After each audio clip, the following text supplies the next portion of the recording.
தலை விதிப்படி தான் எல்லாம் நடக்கும். அது அவனுடைய கர்மத்தின்படி தான், வினையின்படி தான் எல்லாம் நடக்கும்.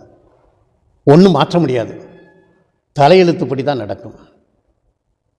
ஆனால் சித்தர்கள் தான் சொல்கிறாங்க, உன் தலையெழுத்து எப்படி வேணாலும் இருக்கட்டும், என்னை சரணாகதி அடையக்கூடியவன் எவனோ அவனுடைய விதியையும் வினையையும் மாற்றும் வல்லமை எமக்கு உண்டு என்று சித்தர்கள் சொல்கிறார்.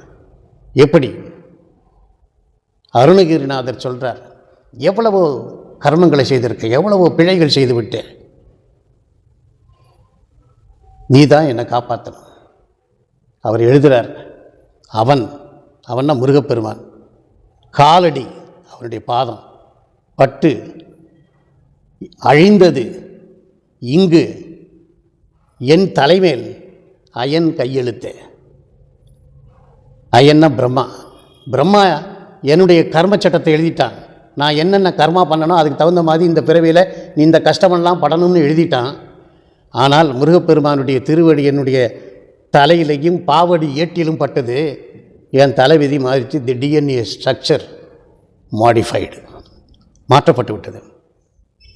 திருமூலர் 3000 ஆண்டுகள் வாழ்ந்த சித்தர் சொல்கிறார், நீ என்ன வேணாலும் கடந்த பிறவிகளில் செஞ்சுருக்கலாம், அதெல்லாம் தொடர்ந்து உன்னோடு வந்திருக்கலாம், இந்த பிறவியிலேயே என்னென்னமோ பண்ணியிருக்கலாம், இனியும் செய்யலாம். முன்னை வினையின் முடிச்சை அவிழ்ப்பர், எது வேணாலும் செஞ்சுக்கோ, என்ன நாடி வந்துட்டியா உன்னுடைய முன்வினையை ஒன்றும் இல்லாமல் ஆக்கிடுவோம். முன்னை வினையின் முடிச்சை அவிழ்ப்பர், பின்னை வினையை பிடித்து பிசைவர், அதையும் ஒன்றும் இல்லாமல் ஆக்கிடுவோம். அப்போ இவர்கள் சொல்கிறது, உங்கள் டிஎன்ஏலேயே இந்த நாளில் இந்த இடத்தில் இதுதான் நடக்கணும் அப்படின்னு இருக்கிறது ஜோதிடம் சொல்லும். இவருக்கு இதில் கண்டம், அதில் கண்டம், இந்த பரிகாரம் செய்யணும், அந்த பரிகாரம்னு சொல்லி மக்கள் திணறி போகிறார்கள்.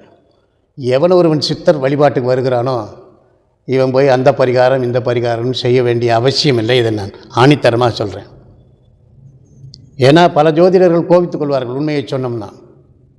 ஜோதிடம் உண்மைதான், அது சரியாக கணித்து சொல்லக்கூடியவர்கள் இருக்கிறார்களா என்ற ஒரு கேள்விக்குறியாகத்தான் இருக்கிறது. மக்களை போய் பரிகாரம் செய்யுங்கள் என்று சொல்கிறார், அது பரிகாசமாக இருக்கிறது. ஏன் பரிகாரம் செய்யணும்? கலெக்டரே உங்களுக்கு தெரியும் அப்படிங்கும் பொழுது நீங்கள் ஏன் பியூனுக்கிட்ட போய் நிற்கணும்? அம்பாலே உங்களுக்கு நேரடியாக உங்களுடைய கோரிக்கை தீர்த்து விடுவாள் என்று சொல்லும் பொழுது தேவதைகளுக்கெல்லாம் பரிகாரம் செய்ய வேண்டியதில்லை. இதை மக்கள் இதனால் பெரும் பொருள் இழப்புக்கு ஆளாகிறார்கள். நான் இதன் மூலம் தெரிவித்தெல்லாம் சொல்ல வேண்டிய அவசியம் என்ன இருக்குன்னா,